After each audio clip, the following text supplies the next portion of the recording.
Hey everyone, it's Adam Ellis back with another video. This time we've got a very special guest. It's Billy, aka Pico Boulevard, a very close friend of mine. And yeah, just thought we'd ask him some questions, a bit of an insight what it's like. He was actually a member of my course many, many years ago, back in I think about 2017. And he went on to sign with major labels, had Beatport #1 as well, which is incredible. So yeah, we'll skip over and we'll get speaking to Billy. Billy, good to see you. Thank you so much for coming on my channel, mate. How are you today? Very good, mate. Good. Great to speak to you again, mate. Yeah, I know you're a bit nervous doing this. When you first started out doing the video stuff, it's nerve-wracking, isn't it? Oh, mate, absolutely. Just never know what to expect, but it's good to be in good hands, man. You get used to it, though. So tell us a bit about yourself. Just your background, where you're from. Give my viewers, my listeners, whatever it is, give us a bit of an insight of who you are, where you come from. Just give us a bit of information. Yeah, absolutely. I mean, well, as Adam's already said, my name is Billy. My real name is Jonathan, but everybody calls me Billy. So confusing. Yeah. Like nine names. Yeah, man, too many names. So from South Wales and always been just passionate about music, man, since a kid, just had this kind of natural thing in me that really wanted to push forward with something to do with music. I had no idea what it was at such a young age, but I was just kind of, loved listening to music and very quickly progressed into kind of electronic sounds. I started DJing, I think I was around 13 years old. So it was probably like 96. So it was tail end of the rave scene and things like that. And yeah, it just snowballed from there, man. I just, really wanted to get into producing music. And that probably started at about the age of 15. And it's kind of gone from there, man. Yeah. So I know we've got some predetermined questions, which are kind of cool, but tell us about you was obviously making music. What made you get lessons, kind of thing? What made you take that jump and think, you know what, I need some? I think a lady recommended you. I forget her name now, but I remember kind of a little bit of it. Someone said, "Hey, I've got this guy," and I just remember it being a woman. But yeah, what was all that about? Can you remember? Yeah. I mean, there's been two stints for me with producing. Like I said, I did it since I was a kid, and that it ended when I was about 23, 24, and it was the whole DJing and producing thing, and it was something that I'd really always wanted to do, and it never worked out, and it was kind of heartbreaking at the time, so I went away from it completely for about 8 to 10 years, and went back to it. I decided to go to kind of uni and things like that, and yeah, in a nutshell, I got to a point where I just needed to take it to that next level, and you're kind of banging your head against a wall, because you're teaching yourself off YouTube, when it's all well and good, it can help, but you just don't get, to the direct point, the answers that you need. You can't ask YouTube a question, it was always something that was kind of missing. So yeah, I decided to take that step to luckily I got in contact with you, and I just came to you. I just wanted to get onto the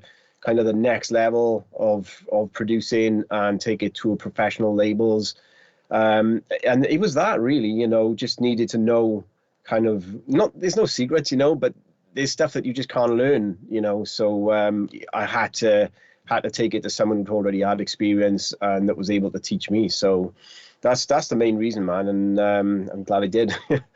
Just to counter that, it's interesting what you say, and I think obviously it worked for you. I think it's important to state I never had lessons, so I don't think you need lessons, but you certainly do help, right? I mean, took you a lot less time to probably get to a professional level than it did me, because you jumped on and got the lessons. I unfortunately just, I was young when I was starting out. I was at university, I had no money, spent all my money on hardware, which was useless. Should have spent it on lessons, really.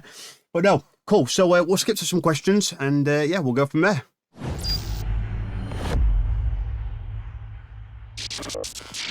Cool. So Billy, I'm going to read the questions now. So early inspiration. So what initially inspired you to get into music production? And you've kind of gone into that a little bit, but maybe you can elaborate. And was there a specific moment where you decided that this was for you? Did you get a calling or something like that? Like I said, it was really, really young, and there was no calling. It was, I feel silly saying this, but it was in me. There was something that was in me that That's not just silly. I know exactly that feeling, man. I'm quite a spiritual person, and I really believe in all that kind of stuff. And I'm very lucky, there's some people out there who kind of, don't know their calling. And it's not that it was like, oh man, here's your God's given gift. You still got to go and work at it. Oh But it God, was just, there was just a calling, and it was all music all the time. All I wanted to do was listen to music. All I wanted to do was DJ. All I wanted to do was then naturally progress into kind of making my own music. Because I think the first thing for me was I was probably like 17 when I first started DJing out in local places here, and the feeling of playing. Like it was I don't even know what it was, but it was probably some remix that I'd done, and it was probably terrible. But just to see people dancing and getting reactions, there was a feeling that was just there was nothing to compare to that. And that was still really, really young, way before I kind of made it even being in contact with you. And yeah, it was just that, and I really wanted to just to be able to make my own stuff, and it was just more of a natural progression rather than at some point it was like, oh, this there's this calling to do it. But it took me a long time, I think, to realize the amount of hard work that you had to put in, because it took 8 or 9 years away from it all. And I did eradicate it out of my life. When I went back to it the second time in my early 30s, and a couple of years later coming into contact with you, and it was only then that, and that's the thing, I think, probably if I could say a moment, it was the realization of like watching someone who is a professional, which turned out to be you. Yeah. And I remember sitting in your studio once, man, and just being kind of like, oh man, yeah, oh, right, this is serious, like, Yeah. And but it was scary, but it really did, it spurred me on, and you did nothing but spur me on. You always like, just work hard, and it is, like you said, it doesn't, you don't have to have lessons, but it will speed up that process, if you can take it on board and go away, and kind of just work on it. You're always going to hear things that you don't want to hear. Oh, look, it's not good enough. It's not good enough. You're going to hear that through your entire producing career.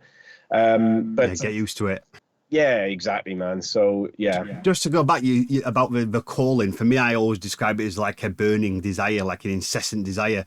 For me, I grew up listening to Queen and guitar music, and I learned the guitar, and then I went to Ibiza, and like I was like, I felt really guilty, but I ditched the guitar and just started making music, and I didn't look back. So no, fantastic.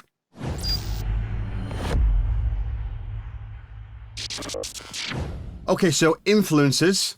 Who are some of your early influencers and artists, producers that have inspired you and shaped your sound? Obviously, doesn't have to just be trance related, but I would imagine it more is so. Dance music related. Well, yeah, it's dance music related. I mean, trance I probably didn't start listening to until it was probably like 16, 17.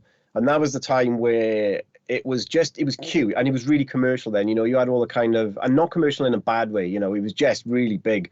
So there was loads of like, it was the time where, you had all the Positiva releases and the Incentive releases and all things like that. And there was the early trance stuff, I think, was probably like Ferry Corsten's remix of Adagios for Strings. That was just, I always just was like, this is amazing, because it was, I think the thing remix, because Tiesto really made that track popular with his remix, but the Corsten mix is much more trance, right? Oh man, it's just, I think like trance is an emotive piece of, it's emotive music, and it's very, very much like classical. But it's just for me, I kind of say to people who don't know about it, it's like it's electronic classical music. I mean, look how many crossovers there's been. When you've got like Pete Tong doing all the kind of the orchestral versions of trance songs and things like that, and it was that, I think it was the emotion that I found in trance music. But even earlier than that, I think I'd have to say this is not even trance, it's Goldie, who was a drum and bass and jungle producer. When I was about 14, I heard Inner City Life, and oh man, that's the guy with the teeth, right? Oh, say it again. Is that the guy with the gold teeth that was in EastEnders? Yeah. No way, that's crazy. If you don't know what EastEnders is, it's some shit soap opera in England. Yeah, but it was that piece of music, again, because it was highly, highly emotional.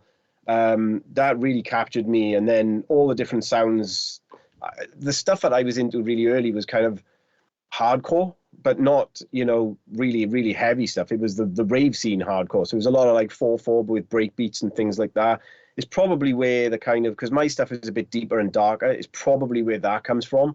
But I've got an eclectic taste, so it's across the board. I love classical music. I love the electronic stuff, drum and bass, jungle, hip hop, and trance, I guess, is the stuff that I just love to produce. I've always loved to produce it. It just gives, there's nothing more you can, attest to this, when you write something, a melody that makes your hairs stand up on your arms, and other people get the same response. It's beautiful, man. It's an amazing, it's magical.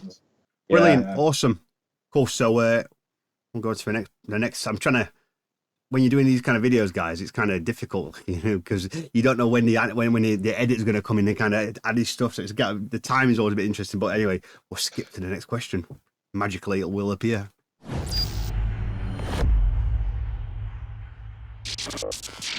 Cool. So first project, can you tell us about your very first project as a producer? This will be interesting. What were your challenges and what do you expect to learn from that experience? I guess it's a bit of an interesting question, Matt, because there wasn't really, as a producer, I can't remember my first project, but let's nail that in a little bit and say, what was like the first track that you finished, and the first track that you finished in full, no matter when it was, what were the challenges and what did you learn from that experience? Talk to us a bit about that. Well, I guess if I'm talking about the first time around when I was doing music, we're talking of going back to the Amiga and using Octamed. I don't even know what that is. Oh, mate, it was Octamed. It was the first piece of software that you could use MIDI on and things like that. So it was what a lot of jungle and drum and bass tracks were being made on. It was a drum and bass track. So that is the first project that I ever made. Yeah. And it was me and a friend, actually, who literally used to live next door to me, and it was on his copy of Octamed. And yeah, it was a drum and bass and jungle track. So it was, it was very, very basic. You just not trance. Not trance. No, it wasn't trance. No, it was. I mean, you probably had like 8 channels that you could put audio That's into, crazy. and it was just samples, But it was incredible, and it was just the fact that, hang on, I've got this song that I've created, and now I've got it on a tape. We recorded on a cassette tape. Makes it real, just, right? Mate, it was magical. It was like, wow, and it was kind of, I was a child. I was like probably 14. So it was, it was just for fun. But that's definitely the first project, and I wish I still had a copy of it because it was probably terrible. Yeah, but, I lost my first track. I can remember. I don't know if you remember the program Red Dwarf. But it had a sample from Red Dwarf. In the TV program. Yeah, the guy with the H in his head, right? Science fiction, yeah, and it was a sample of Crichton talking. Yeah, that's right. It was. I vaguely remember it. So this leads nicely on to the next question. In terms of your style being drum and bass.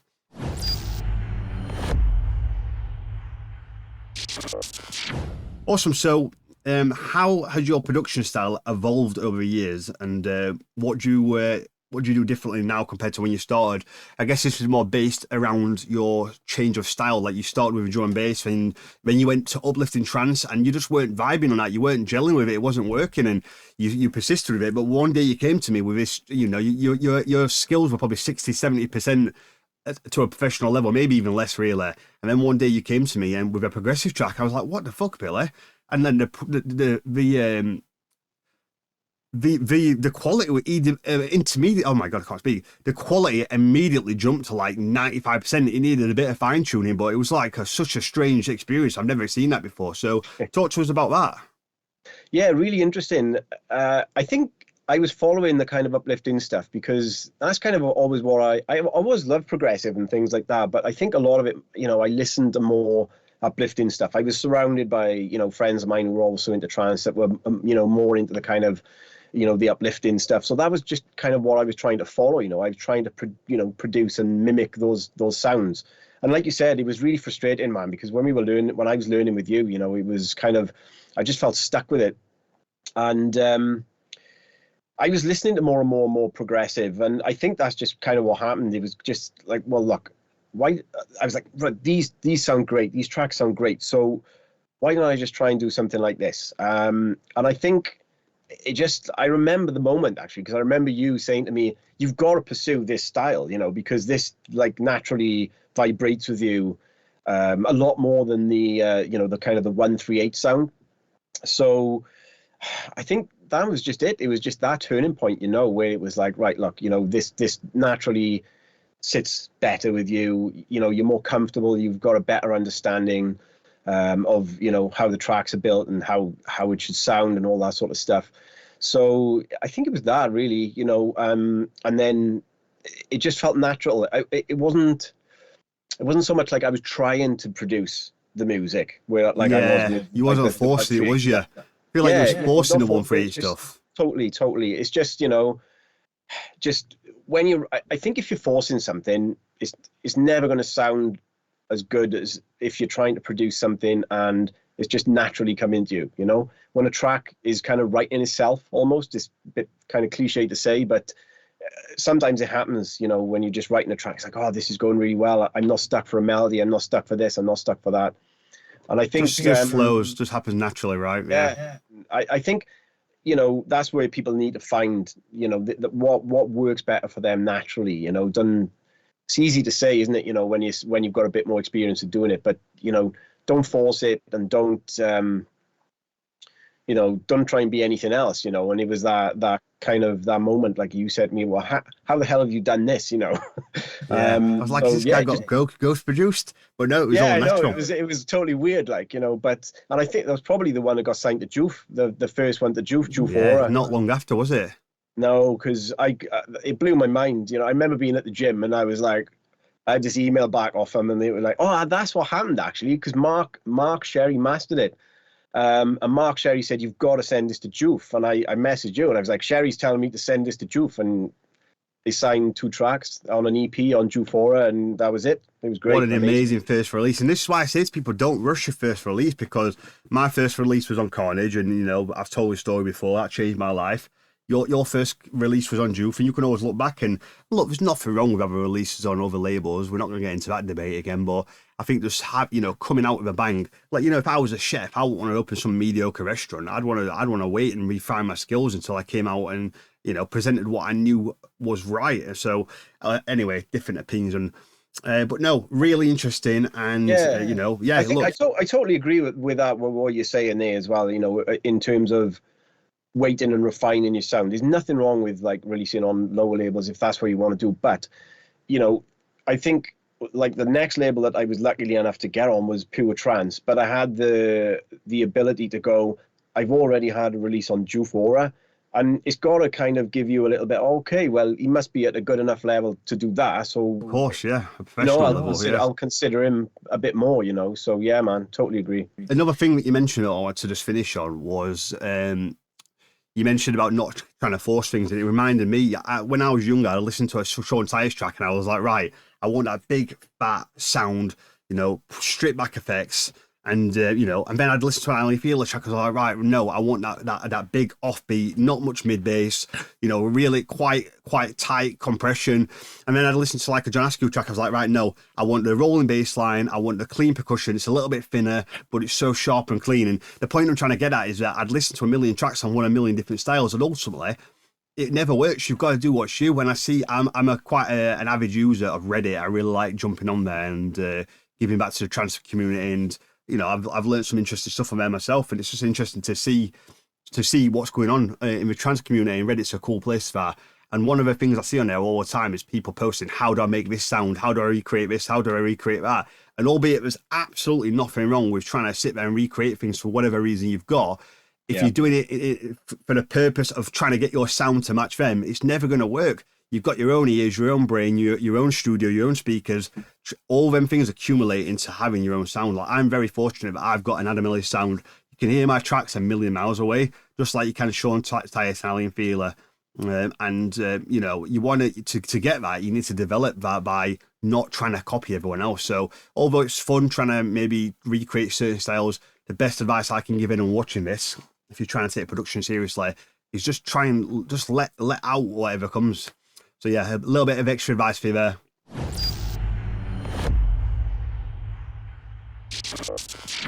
Cool. So favorite tools. What are your go-to tools or software when producing? Is there anything specific you can't live without? And have you ever explored hardware? Right. Well, I've always used FL Studio. and that was not really through choice. I started, like I said, when the story of how I got started was, like I said, I was around about 15, 16 with serious kind of music production. And my sister was actually handed a CD-ROM, one of my oldest sisters. She was basically telling someone who I was into music production. They handed her a disc and it had a load of counterfeit software, and I put it in my computer. And the we all two do. bits of to start out with, of course. I didn't when even you're have young. the internet, man. I mean, Yeah. I literally didn't have the internet at that point. I was just handed a disc, and I was like, okay, what's on here? And it was Fruity Loops at the time. It wasn't even FL Studio, and I just started to learn with that, and I stuck with it. So FL Studio is my door.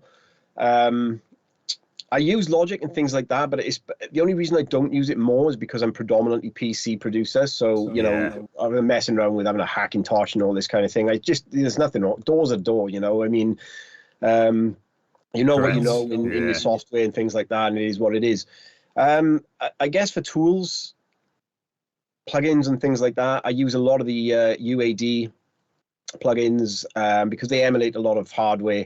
And of course, we're going to have this argument between, it's never going to sound the same as hardware, but I just really like the stuff. And I got to use a lot of UAD hardware stuff when I was doing my degrees and my master's degree. So, you had like the Manley Voxbox and the LA2A compressors and things like that. So I really like to use those in the studio. So I've invested in perpetual licenses for a lot of the UAD things like that. I love the limiters, love the compressors. Just to interject, Billy, the UAD doesn't use CPU, right? That's the whole point of it. Is that correct? No, that's if you've got a Apollo. I think they're all called Apollos. The Apollo interface. Yeah. They've got a processor that'll take that off. I don't. I just use Focusrite because I can use, because they were only available on the Apollo interfaces at one point because they needed that to run. But now they've got native plugins, so I can just run them VST3 in FL Studio. So yeah, you could do that. But they're great plugins. There's no right and wrong plugins, of course. People. What's your main reverb? What do you use for reverb? But that's the main question. I think everything else is quite intuitive, but reverb I find is just one of the things I really struggled with, and I was really scared having to update my Mac because I heard Arts Acoustic didn't work, and even now I just no reverb better than Arts Acoustic in my opinion. What's your go-to? I use Arts Acoustic, but I mean it's not like exclusively. I use also, I think it's pronounced ROM, which is NI1, and also Replica but from NI. So it depends. Look, for me with reverb and things like that, it just depends what I'm doing, what sound that I'm using it on, and things like that. And that's I kind of the way I work with a lot of things in producing. It depends what I'm doing for that particular sound. I don't just go, well, it's going to have that, and it's going to have that on it. So anyway, for the reverbs, that would be my three main: Arts Acoustic, Replica, and ROM. I think so. That's the only three that I really use at the moment. So. Brilliant, awesome. Everything's good, man.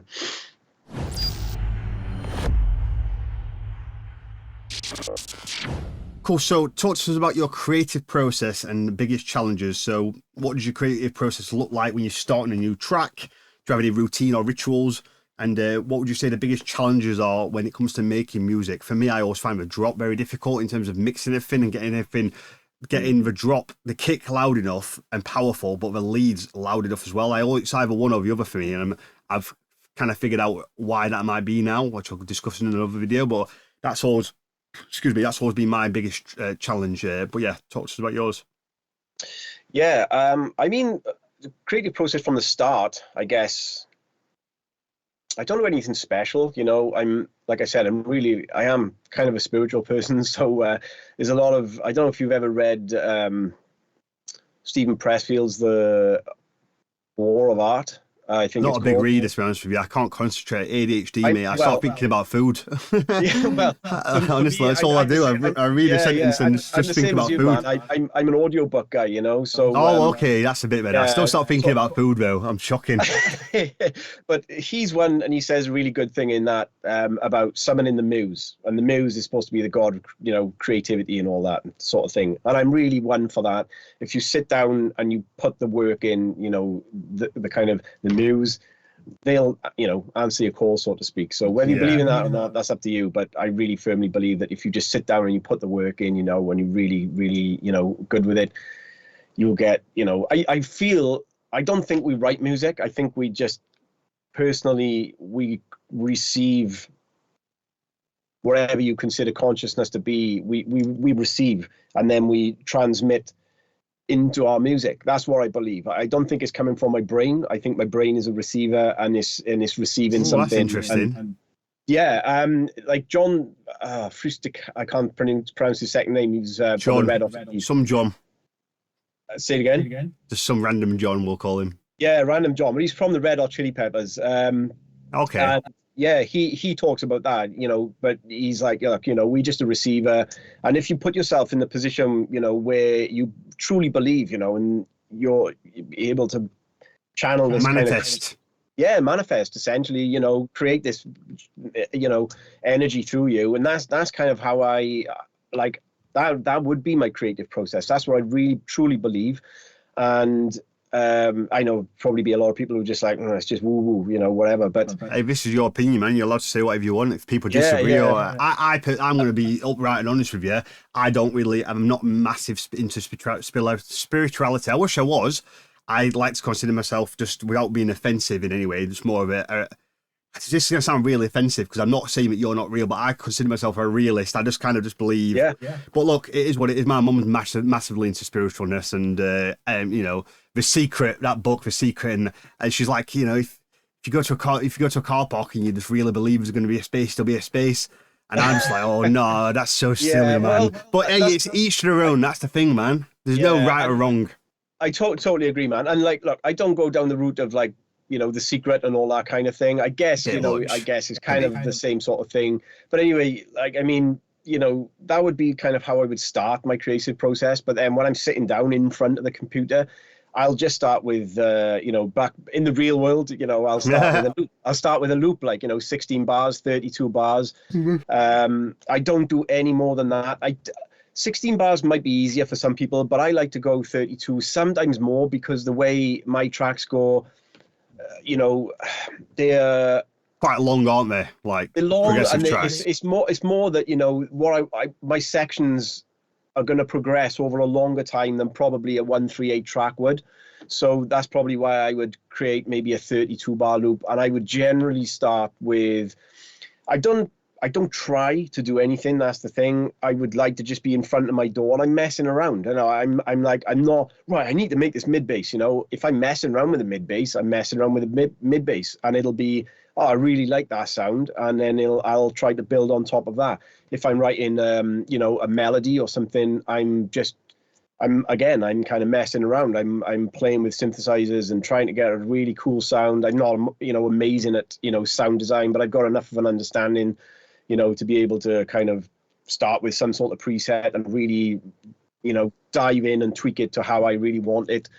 And yeah, it just kind of goes from there, really, you know. And then that goes back to kind of, you know, how you were teaching on your course, you know, this, like, you don't move on then. I don't move on until I've got probably 90% of my content that I'm going to then put through for a structure. And the reason why I say like 90% is because sometimes I can get stuck. Like, oh, well, what do I need to do now? You know, and I find then if I do get stuck and then I start arranging the track, the idea will come.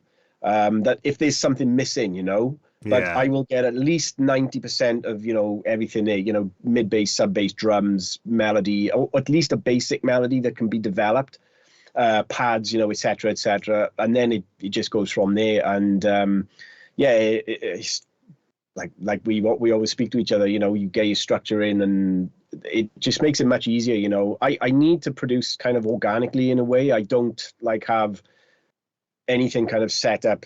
I have, the mixer and the program set up, but there's no like, I'm going to My use this program's a bit instrument. like that. I say to people, look, my course is much more structured and rigid. It's great for people that want pure direction. If you just want to jump on a call and say, right, Adam, this is my kick and mid bass, help me out with it, I can do that, and that's fine. But what I run a development course where I teach people a specific process to make trance from start to finish, much more structured.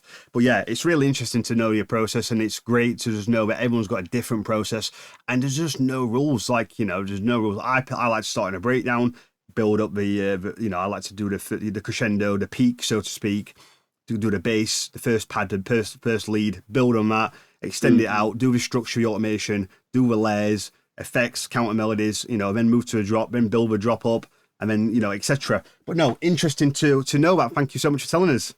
That's okay, man.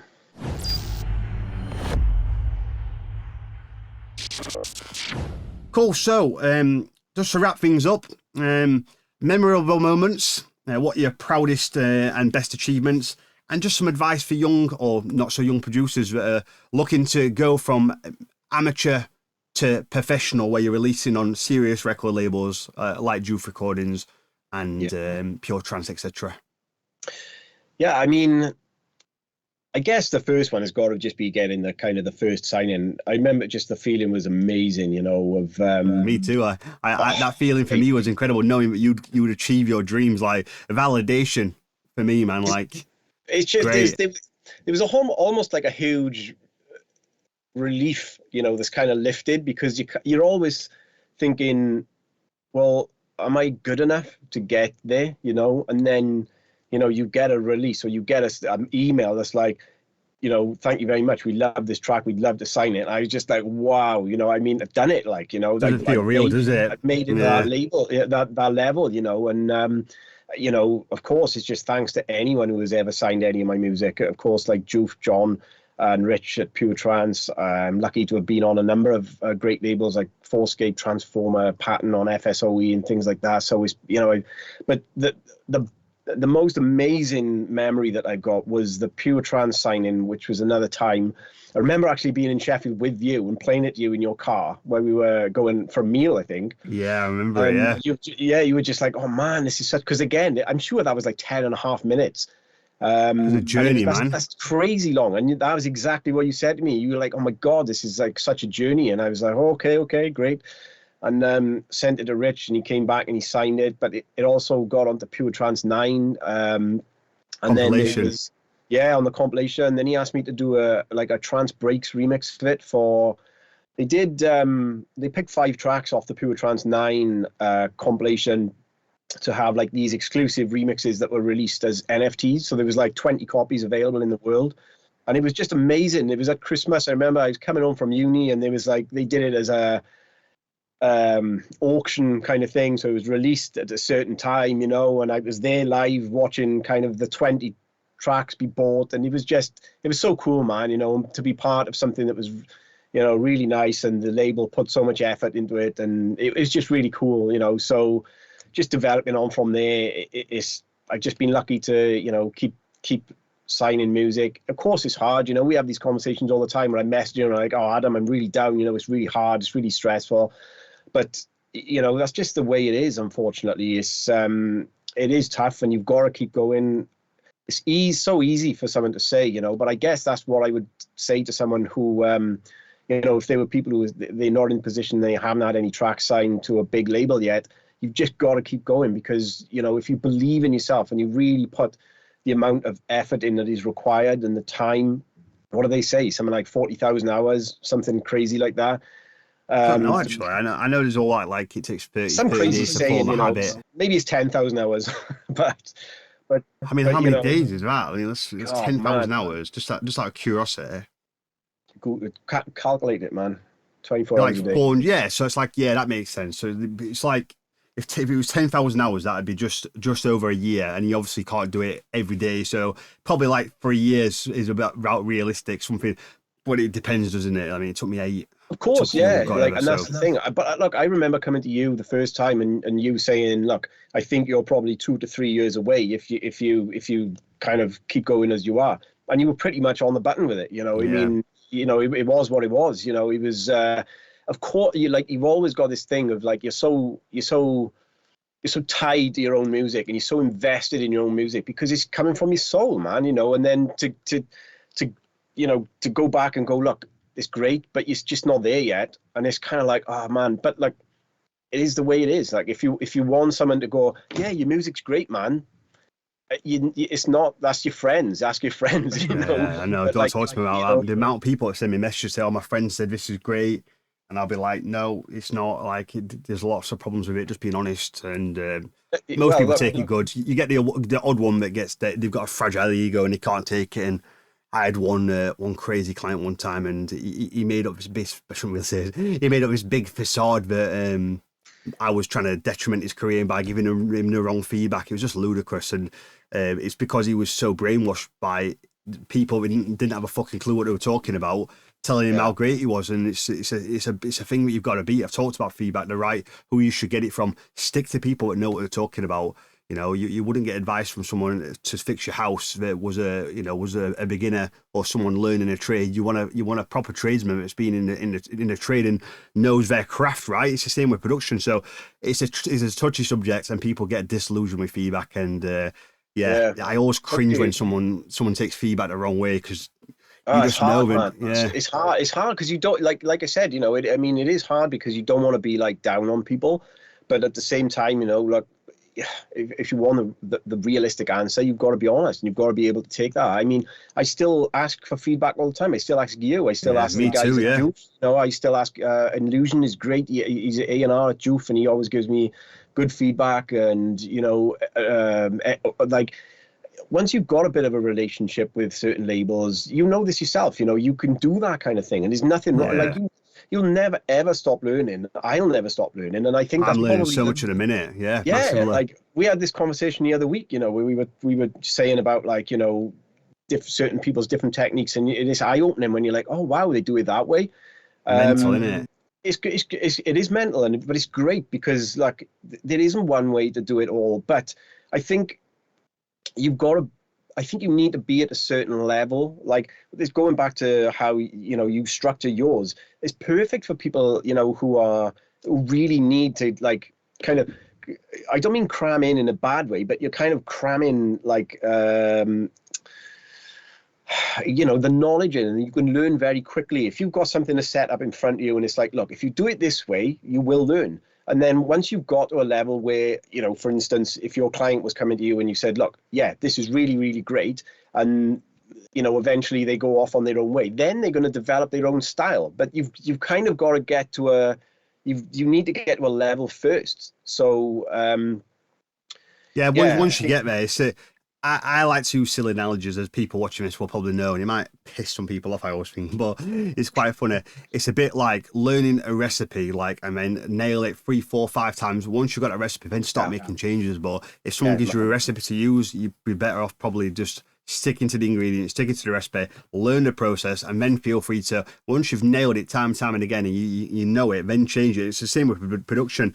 If you're a beginner, you're wanting help, it's just good to learn one process. And I always say to my clients, look, this isn't forever. Learn to make trance using my methods, and which is quite rigid. And then once you've got a pro sound, you can sack that off and do whatever you want. You know, I deviate from it sometimes, but in general, I'll stick to my own process. So, no, listen, we'll wrap it up now. But thank you so much for coming on the channel, Billy. So we'll put your email address in the next section.